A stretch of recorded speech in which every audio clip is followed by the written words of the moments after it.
So while I have this tire in my hand, I'll go ahead and describe the tread pattern here. If you look at it from the side, you can see the knobs are fairly tall, and there are quite a few knobs. This is a good all-mountain tire, pretty aggressive tread. You've got tall knobs on the side, wide-based to dig in when you're turning. And in the middle, you also have some pretty aggressive knobs because you're not as concerned with pedaling efficiency if you're running a tire like this. You're looking more for traction and you're looking more for control. Now, if you're looking for more of a race-style tire, this is the Nano Raptor by WTB. And if I show you a side profile of it, you can see the knobs are very low. So that's going to give you a lot less rolling resistance. It's going to pedal faster. You don't have those big aggressive knobs on the side that you saw with the Werewolf. So this tire is not made for railing through turns. It's made to be a fast pedaler. It's a little narrower than the Werewolf. You're going to run a higher tire pressure, and it's going to get you to the top of the hill as quickly as possible. Somewhere in the middle would be the Wolverine from WTB. They make this in various widths. This is a 2.2. Looking at the profile, it's still fairly low. It's not as tall as the Werewolf was, but it's taller than the Nano Raptor.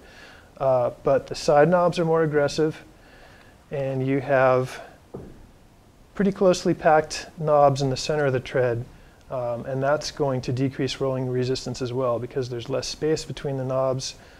The tire is not going to get held up as much as you're pedaling. So kind of in the middle, this would still be considered more of a pedaling type tire. And then finally, we'll take a look at this downhill tire. This is the Maxis Minion. This tire, wire bead, beefy sidewall, nice and wide. This is a 2.5, and you'll notice the treads here are really big and beefy. Big wide blocks on the side to dig in when you're turning. Wide blocks, abrupt transitions, nice and tall in the middle because you're always looking for traction if you're running a tire like this. You will notice there's a channel cut in the middle here, pretty wide. That's to open up the tire so when you're turning you get the bite of these knobs and you get the bite of the shoulder knobs as well. So some tires you'll see some knobs placed in the middle. That all kind of depends on the tire designer. And then your preference for tire style. If you like a tire to break free a little bit before it hooks up, you'll go with something with a wider channel like this. If we look back at the Werewolf real quick, I'll hold that up for you. You can see that the channel, especially on this new redesign of the Werewolf, the channel is a lot narrower, so you're not going to have that little slip before the side knobs hook up. Some people like that. Some people like the slip. Next thing we're going to talk about is the durometer of the tire knobs. Generally, on more expensive tires, you'll see a triple compound in the center of the tire where the tire is in contact with the ground most of the time will be the hardest rubber. That's so it doesn't wear out as quickly. As you move to the sides, the shoulder knobs are going to be the softest rubber, and that's so when you're turning, you'll get the most grip.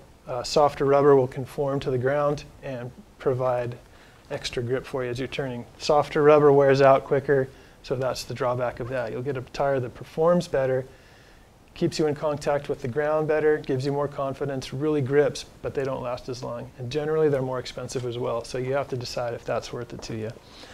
Cross-country tire, moving back to the WTB Nano Raptor, usually is going to run a harder compound because you don't want that tire tread to deform over the rocks or ground. You want it to stay in the shape it is so you don't lose energy that way. And those tires are going to last a bit longer as well. Finally, what kind of air pressure you're going to run will drastically affect your ride. As I noted before, the wider the tire, the lower the air pressure you can run. A lower air pressure is going to increase your traction. It's going to increase your comfort because the tire will conform to the terrain easier. But you're at more risk for pinch flats. A pinch flat is when you impact an object and there's not enough tire pressure, there's not enough air pressure in the tire, so the tube gets compressed between the ground and the rim, and you get two little rips in your tube. It's called a snake bite. We've all suffered from those. Lower tire pressure, increased risk of snake bites. So what you can do about that is run tubeless. You can either go with more of a downhill or an all-mountain tire with a little beefier sidewall on a regular rim, or you can go with a dedicated tubeless tire.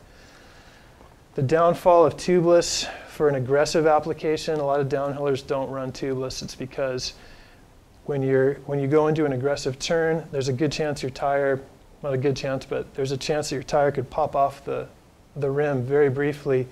With a tubeless tire, that could be disastrous. At the best, you're going to lose a little bit of air. At the most, it's going to rip right off. With a non-tubeless tire, with a tube in there kind of helping to keep the tire in shape, there's a lot less of a chance of that happening.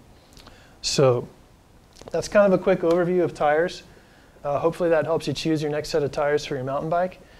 Mix it up. I like running different tires as much as I can. It really changes the performance of your bike, and it's the cheapest, easiest way to make your bike feel new or different again. So if you have any questions, please give us a call or go online, www.artcyclery.com, and we'll be happy to help you out. Thanks for watching.